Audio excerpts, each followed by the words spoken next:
क्या आपको पता है कि हमारे अंदर कुछ ऐसे जज्बात हैं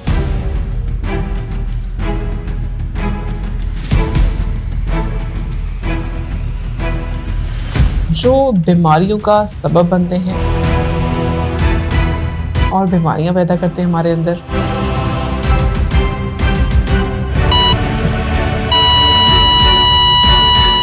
अच्छा, होता यह है कि जो स्ट्रेस के सिम्टम्स हैं ये हमारी बॉडी पर, हमारे थॉट प्रोसेस पर, हमारे फीलिंग्स यानी कि महसूस करने के तरीके पर और आपके इवन बिहेवियर पर असर डालते हैं। ये जो स्ट्रेस के सिम्टम्स हैं इनको समझना बहुत जरूरी है, क्योंकि अगर आप इनको समझेंगे तो फिर ही आप अपने आप को मैनेज कर सकेंगे और किसी ना किसी बीमारी से भी दूर रहेंगे। जैसे कि गुस्सा जब आप करते हैं तो उससे आपके अंदर सोजन यानी कि इन्फ्लेमेशन पैदा होती है और ये बहुत सी इन्फ्लेमेशन रिलेटेड बीमारियों का सबब बनता है जो कि आपकी बॉडी को नुकसान पहुंचाता है, जैसे कि सर दर्द हो जाना, एंजाइटी हो जाना, डिप्रेशन हो जाना, परेशानियां ज्यादा होना, हाई ब्लड प्रेशर हो जाना, जल्द की प्रॉब्लम्स इवन शुरू हो जाती हैं जिनको बहुत गुस्सा आता है, जैसे एक्जिमा। दूसरी अक्सर क्या चीज होती है, डिप्रेशन, यानी कि जो लोग बहुत ज्यादा स्ट्रेस ले जाते हैं और डिप्रेस हो जाते हैं। अगर आपके स्ट्रेस का या डिप्रेशन का इलाज ना किया जाए ना तो ये आपके लिए बहुत से नए मसाइल का सबब बनती है, जैसे हाई ब्लड प्रेशर हो गया, हार्ट डिजीजेस हो गए, स्ट्रोक हो गए, ओबेसिटी, मोटापा, शुगर। क्योंकि जो ये वाले जज्बात हैं ये हमारे मेंटल और फिजिकल हेल्थ पे बहुत असर डालते हैं। अच्छा, अक्सर ये होता है रिग्रेशन, यानी कि अपने अंदर चीज दबा के रखना।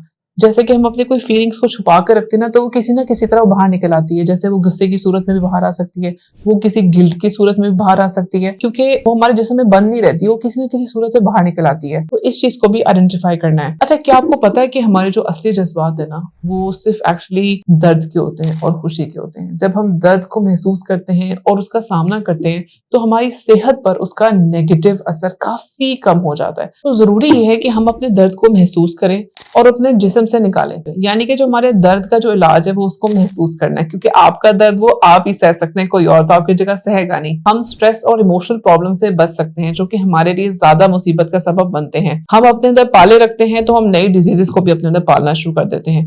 अब इन चीजों को सबको मैनेज कैसे करना है, ये वही चीजें हैं जो हम आपको बार बार बताते हैं, जिसमें रेगुलर फिजिकल एक्सरसाइज बहुत जरूरी है। और आप जब वेकेशन पे जाएं तो मेक श्योर करें अपने काम से, टेंशनों से दूर होके जाएं। दूसरी चीज ये है कि आप प्रैक्टिस करें रिलैक्सेशन टेक्निक्स, जैसे डीप ब्रीदिंग हो गया, मेडिटेशन हो गया, योगा हो गया, मसाज हो गया। अपने आप को रिलैक्स करें। एक अच्छा फ्रेंड या साथी आपके साथ होना चाहिए जिसका अच्छा सेंस ऑफ ह्यूमर होता है। इसके अलावा अपने फैमिली और फ्रेंड्स के साथ आप अच्छा टाइम स्पेंड करें। और आप क्या कर सकते हैं, अपनी कोई अच्छी हॉबी रखें, ऐसी हॉबी जो आपसे काम से रिलेटेड ना हो, ताकि आप बिल्कुल टाइम आउट होके उस हॉबी को टाइम दें। ये बुक रीडिंग भी हो सकती है, म्यूजिक सुनना हो सकती है, इबादत करना हो सकती है, वॉक करना हो सकती है, गार्डनिंग हो सकती है, या किसी जगह पे वॉलंटियरली काम जाके करना हो सकती है। अच्छा, इसके अलावा आप अपने जो पैशंस हैं, जो आपको काम करने का शौक है, उसका वक्त जरूर निकालें, उसको स्केड्यूल करें अपने लाइफस्टाइल के अंदर। अच्छा, एक और तरीका ये होता है अपनी फीलिंग्स को वे आउट करने का, वो होता है जर्नलिंग, यानी कि लिखना। अक्सर लोगों के अंदर हैबिट होती है कि वो लिखते होते हैं रात को सोने से पहले, तो यस, जर्नलिंग करना एक बहुत अच्छी तरीका है। एक और चीज, अपनी नींद पूरी करें, वो बहुत जरूरी है। अच्छा खाना खाएं, हेल्दी खाना खाएं, देख के खाएं, बैलेंस मील लें, अपने मेक श्योर करें प्रोटीन्स ले रहे हैं, अपने नेसेसरी आप अपनी वेजिटेबल्स ले रहे हैं, अपनी ग्रीन्स ले रहे हैं, अपनी बैलेंस डाइट रखें। इसके अलावा जो कि हमेशा डॉक्टर्स बताते हैं, तंबाकूनोशी से दूर रहें, शराब से दूर रहें, इलीगल किसी भी किस्म की एक्टिविटी से दूर रहें, क्योंकि ये सब चीजें आपकी सेहत का हशर और नशर कर देती हैं।